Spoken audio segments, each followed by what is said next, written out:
Marv, what went wrong for you guys in the first half, and what did you do to fix it there in the second half? I would say just adjusting to the high tempo, just being able to actually do our assignments and fit the right gaps. Feel like those were definitely two differences between the first and the second half. Going to the far right, in front to Cole.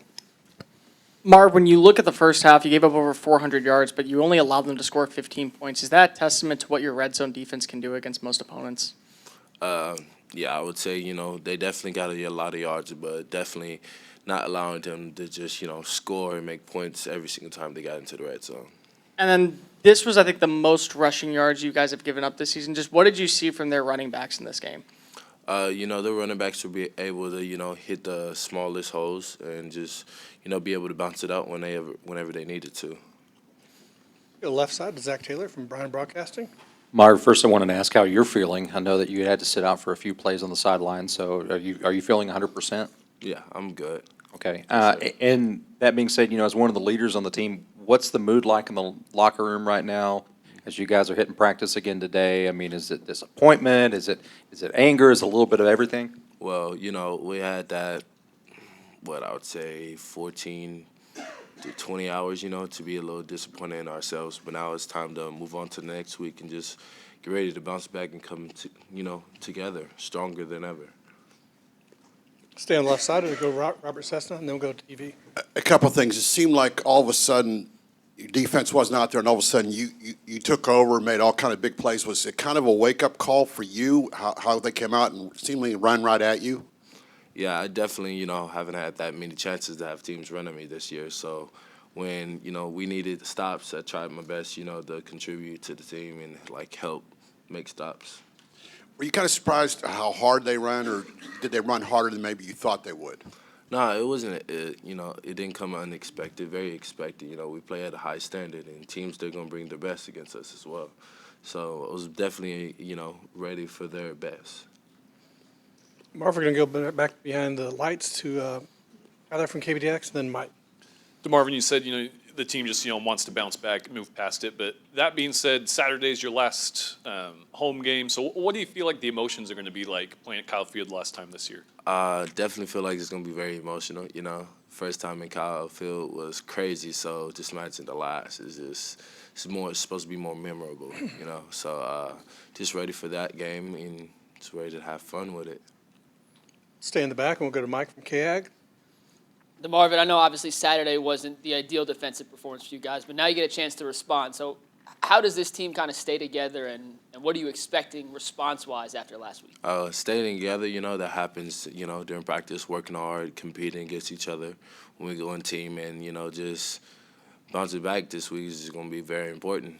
Coming together throughout practice is going to be the biggest thing. Go down front to Brent from the San Antonio Express News. Okay, we'll go with that one. Coach Fisher has talked about his players, his staff people, staying away from social media, that he obviously doesn't like it, doesn't have it. What is your approach on that front in terms of social media, maybe especially after a loss? And I know y'all need it as well for NIL and so forth, but what is your approach with social media in those? My approach with social media, I'm on social media, but just not as much. I try to stay off in certain amount of days. So Monday, Tuesday, I'm probably on there. The rest of the week, no.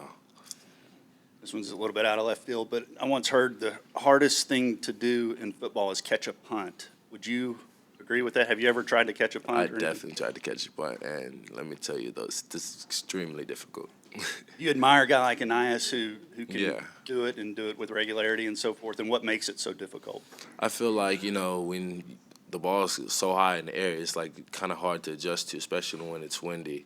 So, I don't have that much experience doing it as well, but still, I just know that I have much respect for Anias that's able to consistently catch toes. Thank you. We'll go to Travis right here in front, and then Olin. Hey, yeah, how have you seen Bryce Foster on the other side of the ball develop? What has impressed you, or what have you thought has been his biggest improvements through the time he's been starting?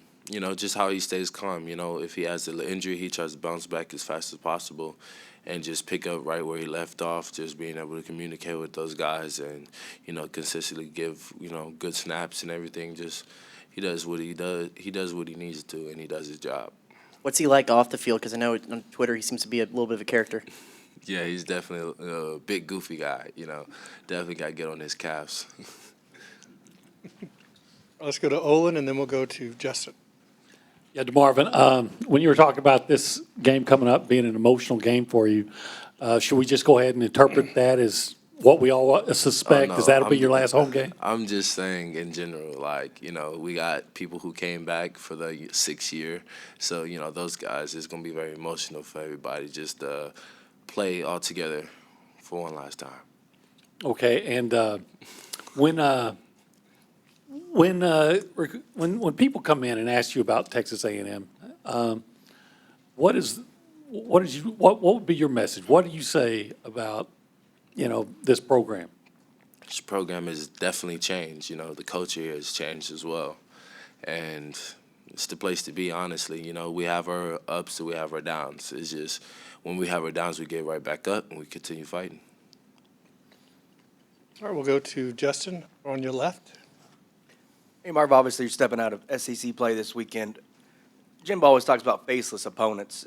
How do you approach a game like this with Prairie View? You look at their record, and they're pretty good, but we all know they're not an SEC caliber team. So how do you approach a game like this? Just like Jimbo says, our opponent is faceless. It's all about us and what we do and how we approach the game throughout the week. Fourth quarter, you're extremely close against Ole Miss, 15-13. There's been your other losses, you've been right there in the fourth quarter. Why do you think maybe there's been so close losses in the fourth? You haven't been able to kind of get over the hump in those close losses. We always try to play four full quarters. So in that fourth quarter, we just know it's like at that time it's situational football. We gotta make a stop, so we gotta get some points to the board. So we've learned over the years and over this year just how to play good situational football in the fourth quarter. All right, that's all the questions we have, Marv. Thanks. Thank you.